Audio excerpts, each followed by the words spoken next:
রজনীগন্ধার সুঘ্রাণ, সানাইয়ের মিঠে সুর, আলোর রোশনাই, মহার্ঘ শাড়ি বা লেহেঙ্গার মৃদু খসখস, সর্বোপরি মেকআপ আর্টিস্টের সৌজন্যে অপ্সরা সমাবেশ।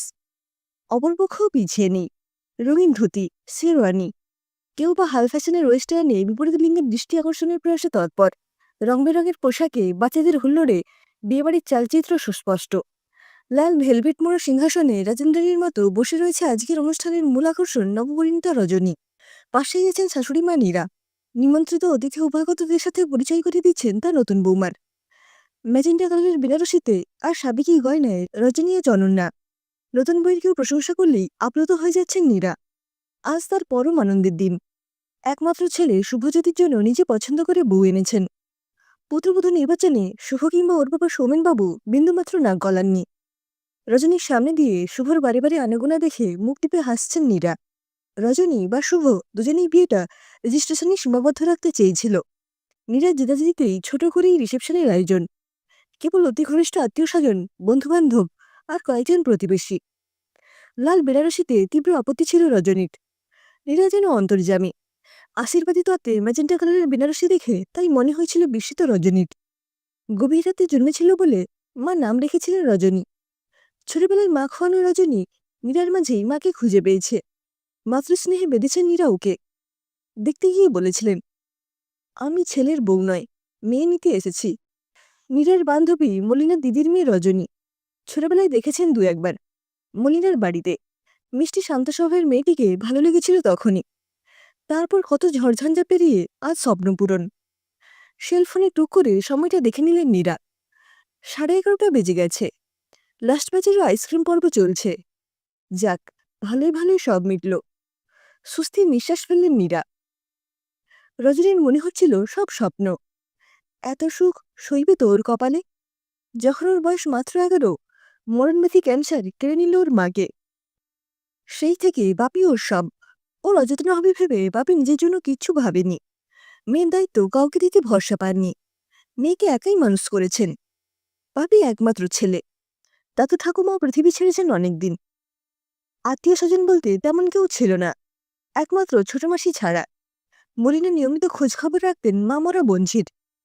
রবিবার বা ছুটির দিনগুলোতে হয় মাসির ওখানে বাপ বেটির নেমন্তন্ন থাকত, নতুবা দুটো স্টেশন পরেই দক্ষিণেশ্বর থেকে টিফিন বাক্স নিয়ে মাসি হাজির হয়ে যেতেন।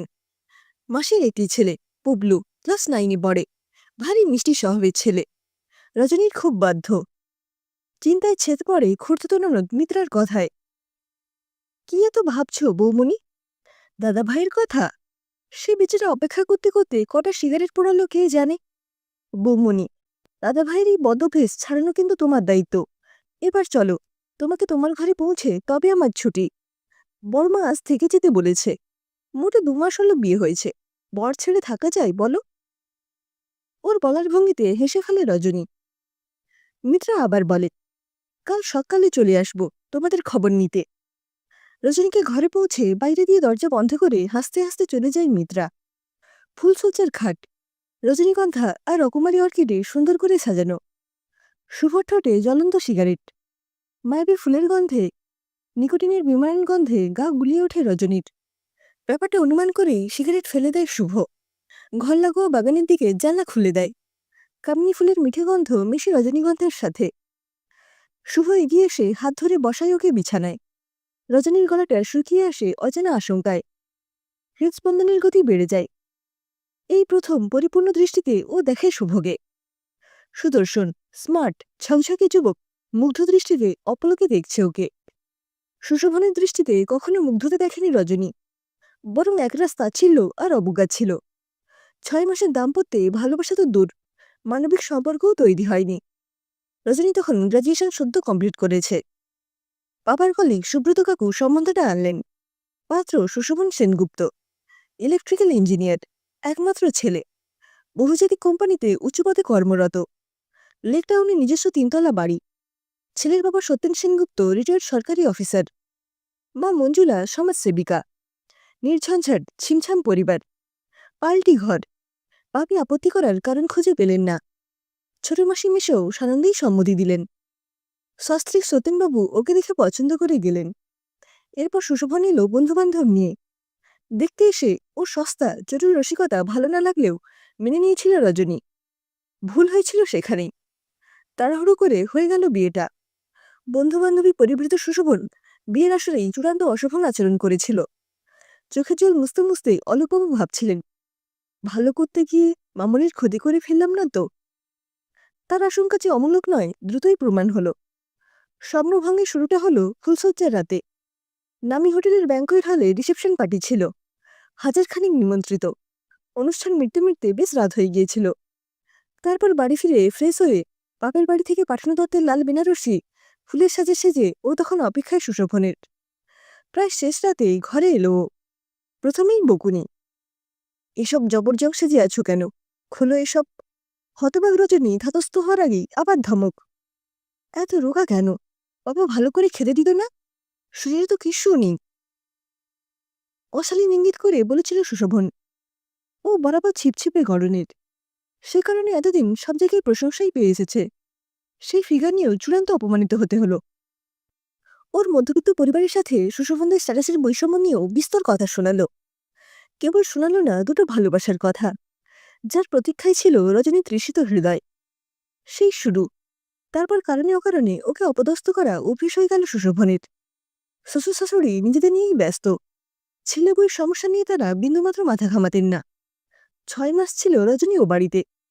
অনেক চেষ্টা করেছিল মানিয়ে নিতে, কিন্তু সুশোভনের অবহেলা, নিত্যকার অপমান, অমানবিক ব্যবহার ওকে ক্রমশ ডিপ্রেশনের দিকে ঠেলে দিচ্ছিল। বাচ্চার ইচ্ছেটা হারিয়ে ফেলেছিল ক্রমশ। বিয়ের মতো একটা সিরিয়াস বিষয় কতটা হালকা ভেবে নিয়েছে সুশোভন। মেয়ের পরিস্থিতি দেখে অলোকবাবুকে ফিরিয়ে আনার সিদ্ধান্ত নিলেন। যে খবর আগে নিলে মেয়েটার সর্বনাশ হতো না, সেই খবরগুলোই দায়িত্ব নিয়ে সবাই পরে জানালো। সুশোভনের স্বভাব চরিত্র ভালো নয়। তাছাড়া তার একদা স্টেডি গার্লফ্রেন্ড সম্প্রতি ডিভোর্স করে ইউকে থেকে দেশে ফিরেছে। তাদের ইতিউতি নিয়মিত দেখা যাচ্ছে। এই মতো অবস্থায় রজনীকে তাড়ানো জরুরি হয়েছিল। সেটা আপোষে হয়ে যেতেই ঝামেলামুক্ত হলো সুশোভন। ট্রমা সামলে উঠতে অনেকটা সময় লেগেছিল রজনীর। পুরোপুরি কাটাতে পারেনি এখনো। জানতে না চাইলেও সব খবর কানে আসে। মিউচুয়াল ডিভোর্সের মাসখানেকের মধ্যেই সুশোভন আবার বিয়ে করেছে। নিজেকে গুটিয়ে নিয়েছিল রজনী। বাড়ি থেকে বেরোতো না একেবারেই। বিয়ের আগেই পোস্ট গ্রাজুয়েশনে ভর্তি হয়েছিল। পড়াটাও কন্টিনিউ করল না। মেয়ের পরিস্থিতি দেখে ভেঙে পড়েছিলেন ভেতরে ভেতরে অলোকবাবু। তার ভুলেই নিরপরাধ মেয়েটির এই পরিণতি।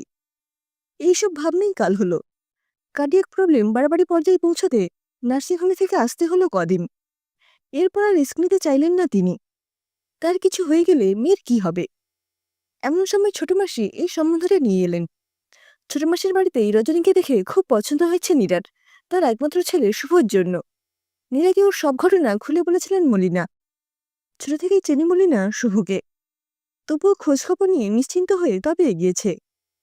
বাপির পরিস্থিতি দেখে রাজি হতে বাধ্য হয়েছে রজনী। ডাক্তারের কড়া নির্দেশ, কোনো রকম উত্তেজনা বাপির পক্ষে ক্ষতিকর। শুভ অপলকে দেখছিল রজনীকে। বেনারসি, চন্দন, ফুলের সাজে অপরূপা লাগছে রজনীকে। এবারে মায়ের পছন্দের উপর ভরসা রেখে ভুল করেনিও। বিয়ের আগে একবারও চাক্ষুষ দেখেনি রজনীকে। ছবিতে দেখেই সম্মতি দিয়েছে। শ্রুতিকে তো নিবিড়ভাবে দেখে জেনে বিয়ে করেছিল। চিনতে পেরেছিল কি? শ্রুতির মতো চোখ ধাঁধানো সুন্দরী রজনী নয়। স্নিগ্ধ সৌন্দর্য রজনীর। মনকে শান্ত করে, আশ্রয় দেয়। শ্রুতি ছিল শুভর ক্লাসমেট। মুম্বাইয়ে ওরা একসাথে এমবিএ পড়ত। পড়তে পড়তে ভালো লাগা, কাছে আসা। পড়া শেষে ক্যাম্পাসিংয়ে দুজনে জব পেল মুম্বাইতে। যদিও কোম্পানি আলাদা। কলেজে পড়তে পড়তে মেলামেশা হয়েছে। শরীর নিয়ে কোনো ট্যাবু ছিল না শ্রুতির। জব পাওয়ার পর আরও ডেসপারেট হয়ে গেল। ওরা লিভ ইন শুরু করল শ্রুতির আগ্রহে, দুজনের বাবা মায়ের অজ্ঞাতে। ব্যাপারটা খুব বেশি দিন গোপন রইল না। জানাজানি হতেই দুই বাড়ি থেকে তুমুল চাপ এলো এবং বিয়ে তোড়জোড় শুরু হলো ওদের সম্মতির অপেক্ষা না করেই। বিয়েতে শুভর আপত্তি না থাকলেও বাসন ছেড়ে শ্রুতি কিছুতেই রাজি হচ্ছিল না বিবাহ বন্ধনে বাধা পড়তে। তবুও বিয়েটা হয়ে গেল। বৌভাতে দিনই রুদ্ররূপ দেখালো শ্রুতি। ৫-৫টা বছর কাছাকাছি থেকেও শ্রুতির এই রূপ আগে দেখেনি শুভ। মায়ের আবদার ছিল একমাত্র পুত্রবধূর কাছে হাতে ভাতের সময় শ্রুতি যেন দাল বেনারসি পরে গুরুজনদের পাতে ঘি ভাত দেয়। শ্রুতির তীব্র প্রতিবাদ। ওসব সিঁড়ি ব্যাপারে সে নেই। সে স্বাবলম্বী। ওসব অপমানকর। ভাত কাপড়ের দায়িত্ব কাউকে নিতে হবে না। বুদ্ধিপতী মা, মানিয়ে চলতে জানেন। পরিস্থিতি বুঝে নিজেকে গুটিয়ে নিলেন। এরপর লেহেঙ্গা, ডিপ কাট চলি, হীরের গয়না দুটিতে চোখ ধাঁধিয়ে নববধূ শ্রুতির রিসেপশন পার্টিতে বন্ধুদের সাথে উদ্দাম নাচ দেখে ভ্রু কুঁচিয়েছিল অনেকেরই। এখানেই শেষ নয়। রাতে বেডরুমে ঢুকে ফুলে সাজানো বিছানা দেখে চরম সিনক্রিট করল শ্রুতি। ওর নাকি ফুলে অ্যালার্জি। এই অজুহাতে পাশের ঘরে চলে গেল শুতে। শুভ ভাবল, এই 5 বছরে আগে কখনো শুনিনি তো ফুলে অ্যালার্জির কথা। একাকী শুভর ফুলসজ্জার ফুলগুলো তখন কাটা হয়ে মিলছে ওকে।